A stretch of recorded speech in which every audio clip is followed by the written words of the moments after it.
विश्व भारती के उपाचार्य श्रीमान विद्युत चक्रवर्ती जी, इस सभागार के अंदर उपस्थित अध्यापक गण और बाकी सारे यहाँ पधारे हुए भाई और बहनों, मेरा मनपूर्वक आप सबको नमस्कार।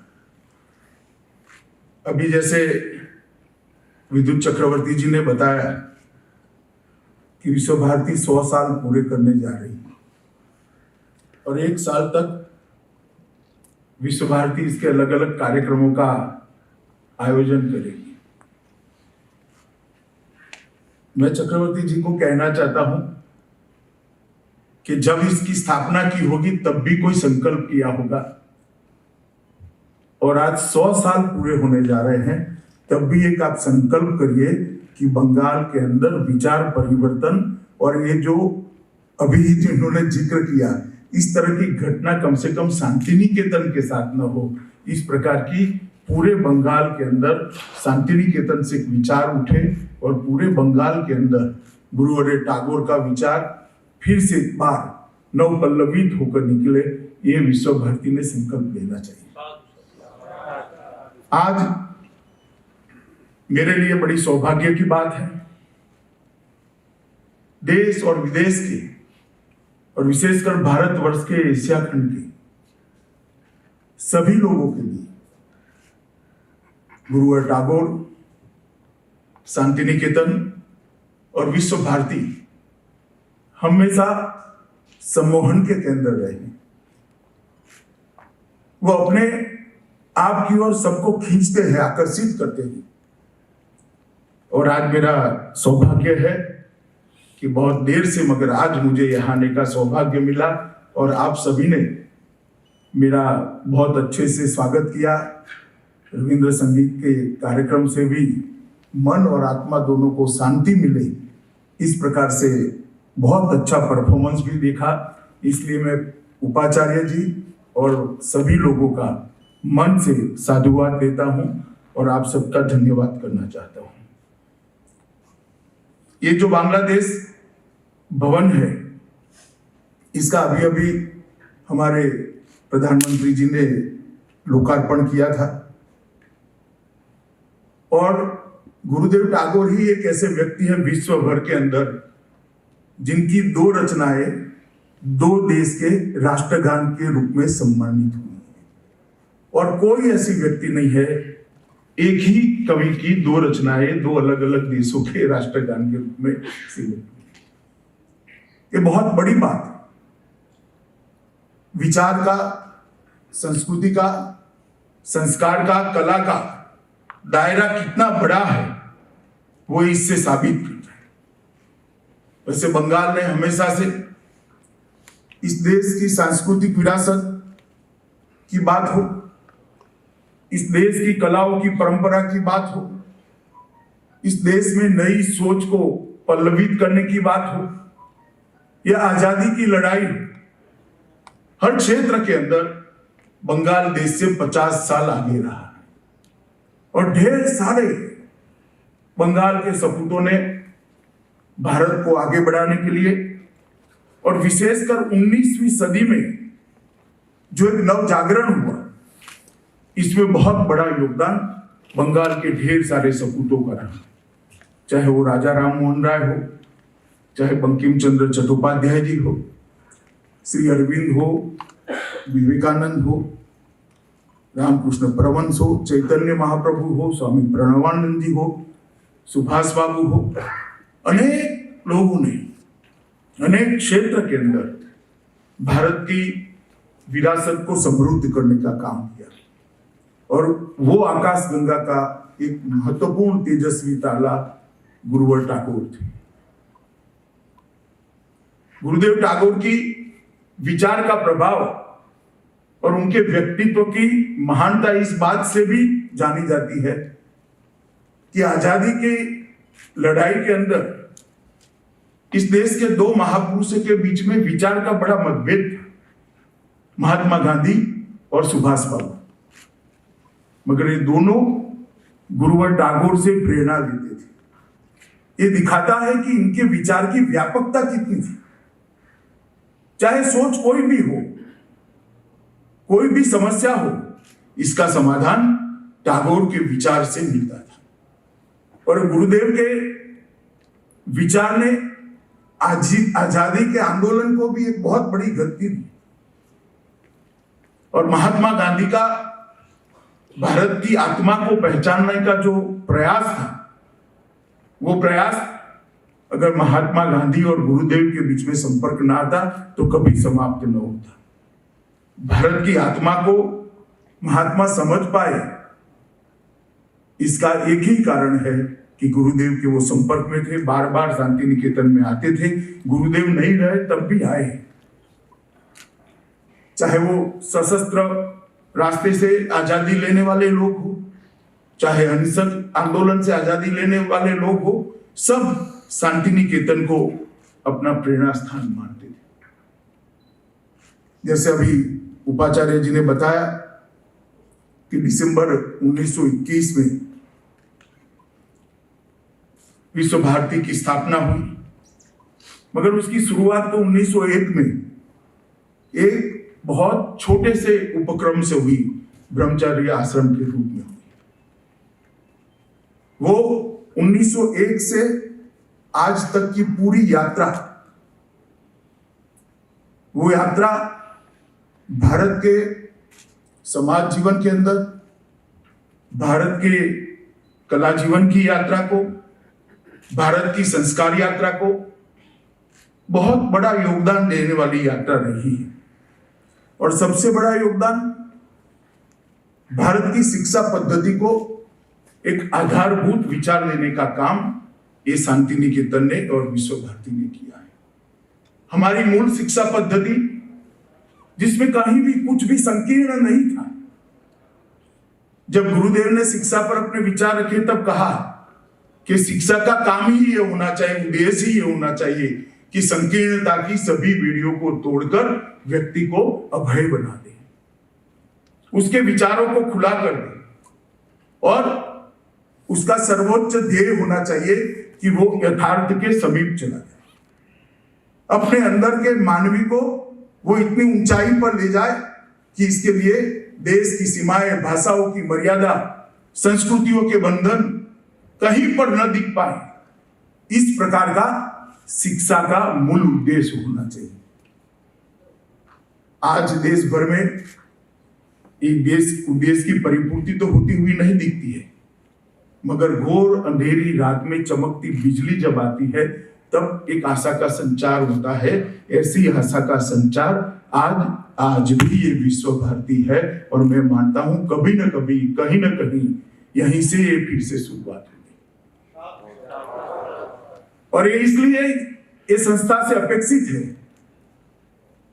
कि महर्षि देव ठाकुर ने जब इसकी स्थापना करी ब्रह्मचर्य आश्रम के रूप में, तब हमारे सारे हजारों वर्ष के चिंतन को ध्यान में रखकर करी। और गुरुदेव टैगोर ने जब विश्व भारती की शुरुआत करी, तब उस समय के सांप्रत समय में हमारी परंपराओं को, हमारे ज्ञान को, हमारी जीवन पद्धति को आज के समय में किस प्रकार से ढाला जा सकता है, इसके अंदर ग्रामीण विकास को जोड़ा, कोऑपरेटिव को जोड़ा, कृषि को जोड़ा, आसपास के देशों की साथ संस्कृति के सामंजस्य की शुरुआत की, और उन्होंने एक नया आयाम हमें दिया, एक नया विचार दिया। तो 3 अलग अलग महत्वपूर्ण जगहों से गुजरते हुए आज विश्व भारती यहां पर है। वैसे तो 1851, 1901 और 1951 में यूनिवर्सिटी बनना, ये पूरी यात्रा सफल तभी मानी जाएगी कि यहां से जो विचार निकलता है वो विचार हमारी शिक्षा पद्धति के अंदर भी कुछ ऐसे बदलाव लाए कि शिक्षा के उद्देश्य जो गुरुदेव के हमें दिए, टैगोर ने हमें दिए, वो शिक्षा के उद्देश्य हम सिद्ध कर पाए। विलास मोह से मुक्त प्राणवान आनंद को केंद्र में रखकर ही शिक्षा का विचार किया जा सकता है। दबाव से मुक्त होकर, सभी प्रकार के सामाजिक बंधनों से मुक्त होकर आनंद के साथ रह सके, ऐसे व्यक्तित्व का निर्माण ही शिक्षा का उद्देश्य हो सकता है।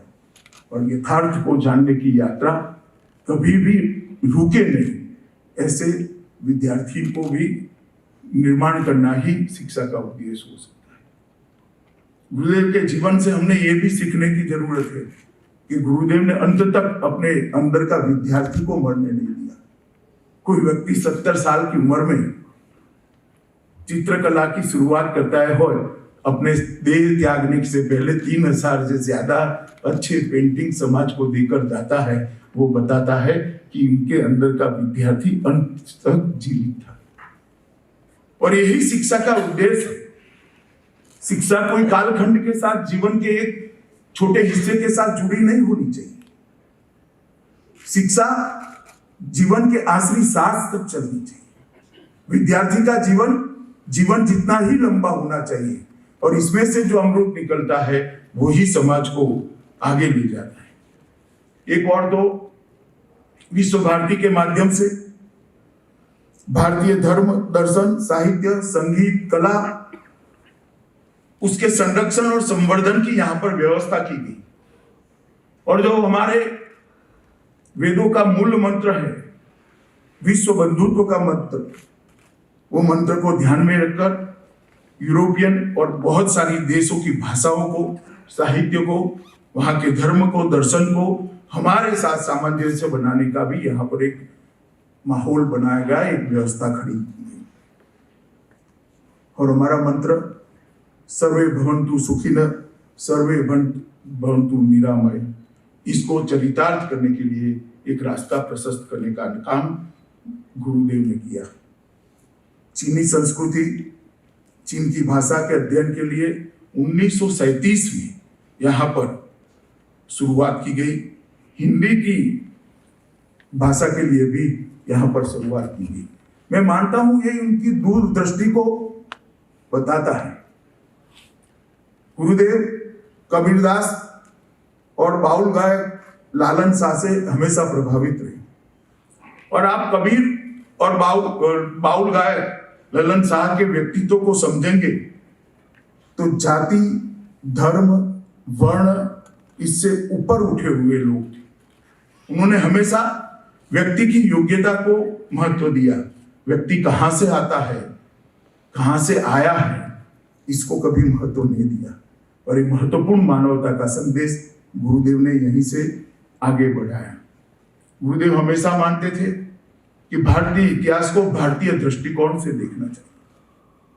किसी भी देश का इतिहास कोई और सभ्यता इसका मूल्यांकन इतने अच्छे से नहीं कर सकती, विवेचना कर सकती है, परंतु इतिहास को समझने की जहां तक बात है, दृष्टिकोण भारत का ही होना चाहिए। उनकी मान्यता थी कि जब तक ग्रामीण विकास की परिकल्पना को फिर से हम तरोताजा नहीं करेंगे, इसको आधुनिक तरीके से आगे नहीं बढ़ाएंगे, ये देश के अर्थतंत्र का विकास नहीं हो सकता। और इसीलिए यहां पर उन्होंने शुरुआत करी। धर्म, दर्शन, शिक्षा, साहित्य, कला और श्रीनिकेतन के अंदर कृषि, ग्रामीण विकास, सहकारिता, ये सारे मुद्दों की शुरुआत की। और जहां पर हस्तशिल्प, स्वास्थ्य, सफाई, कोऑपरेटिव, ये सारी चीजों को भी आगे बढ़ाने का काम किया। मैं इतना मानता हूं कि ये जो गुरुदेव ने परंपरा करी है, गुरुदेव टैगोर ने जो परंपरा करी है, आगे बढ़ाई है, इसको आगे बढ़ाने का दायित्व मेरे सामने बैठे हुए लोगों का है। कहीं हम कहीं पर भी किसी भी प्रकार की संकीर्णता से में फंसे बगैर खुले मन से, सब दिशाओं से अच्छे विचार स्वीकारने की खुले मन के साथ विश्व भारती को आगे बढ़ाएंगे तो मैं मानता हूं वो अपने उद्देश्य को निश्चित रूप से परिपूर्ति करेंगे। अपने साहित्य सर्जन में 1000 से ज्यादा कविता, 2000 से ज्यादा अनेक भाषाओं के गीत, उपन्यास, नाटक, कहानी, निबंध और गद्य हो या पद हो, उत्कृष्ट साहित्य की रचना करना और इसके साथ साथ इतनी बड़ी संस्था की भी निर्मित करना, मैं मानता हूं ये बहुत बड़ी बात है। गुरुदेव को नोबेल प्राइज मिलकर उनकी साहित्य रचना को किसी ने एक्नॉलेज नहीं किया। मैं मानता हूं गुरुदेव को नोबेल प्राइज देकर नोबेल प्राइज ने अपने आप को एक्नॉलेज कर दिया है कि वो अवार्ड है। और टैगोर की एक पूर्ण राष्ट्र की जो सोच थी उसको भी यहीं से फिर से एक बार आगे बढ़ाने का समय आया है। मैं गुजरात से आ रहा हूं। अभी राजनीतिक लोग मुझे बहुत गुजरात के कारण बदनाम करने का भी प्रयास कर रहे हैं कि गुजरात से आकर बंगाल में मैं प्रवास कर रहा हूं, मगर मैं उनको कोई जवाब इस पवित्र मन से देना नहीं चाहता। मगर गुरुदेव का गुजरात कनेक्शन जरूर बताना चाहता हूं। 17 साल की उम्र में ही उन्होंने अहमदाबाद का प्रवास किया था। सत्येंद्रनाथ टैगोर अहमदाबाद शहर के कमिश्नर थे और वहां गुरुदेव लंबे समय रहे भी। और जब गांधी जी गुजराती साहित्य परिषद के अध्यक्ष बने तब उसका 3 दिन का एक सम्मेलन हुआ था जिसमें गुजराती शब्दकोश की उद्घाटन किया जाना था। भाषा शुद्धि के लिए महात्मा ने गुजराती भाषा की शुद्धि के लिए बहुत बड़ा प्रयास किया, एक शब्दकोश बनाया। वो शब्दकोश का उद्घाटन करने का काम था। तब वो सम्मेलन के अध्यक्ष का करने के लिए उन्होंने गुरुदेव को चुना था और गुरुदेव गुजरात गए भी थे और गुजरात साहित्य परिषद के 3 दिन के सम्मेलन के अंदर उन्होंने योगदान भी दिया था। और सत्येंद्रनाथ टैगोर ने ही, जब वो अहमदाबाद में रहते थे, तभी तुकाराम के अभंगों का बंगाली अनुवाद किया और थोड़ा बहुत बाल गंगाधर तिलक के गीता रहस्य का भी अनुवाद बाद में यहाँ आकर किया। मैं इतना ही कहना चाहता हूं मित्रों कि ये विश्व भारती ने देश को बहुत लोग दिए हैं। अवनींद्रनाथ टैगोर यही जुड़े रहे, महाश्वेता देवी, नंदलाल बोस, गायत्री देवी, सत्यजीत रे और रामकिंकर बेस, इंदिरा गांधी भी यहाँ काफी समय बिताया, विनोद बिहारी मुखर्जी, ढेर सारे लोग जिन्होंने देश को अलग अलग विधाओं में, अलग अलग क्षेत्रों में कंट्रीब्यूट किया, वो यहाँ से जुड़े रहे। हमने ये 100वें साल में संकल्प करना चाहिए, ये परंपरा रुकेगी नहीं। कोई 50 साल के बाद 150वीं जयंती मनाएगा तो 100 से 150 के बीच में भी क्या हम 10 ऐसे लोग दे सकते हैं जो किसी भी क्षेत्र में देश को कंट्रीब्यूट करेंगे?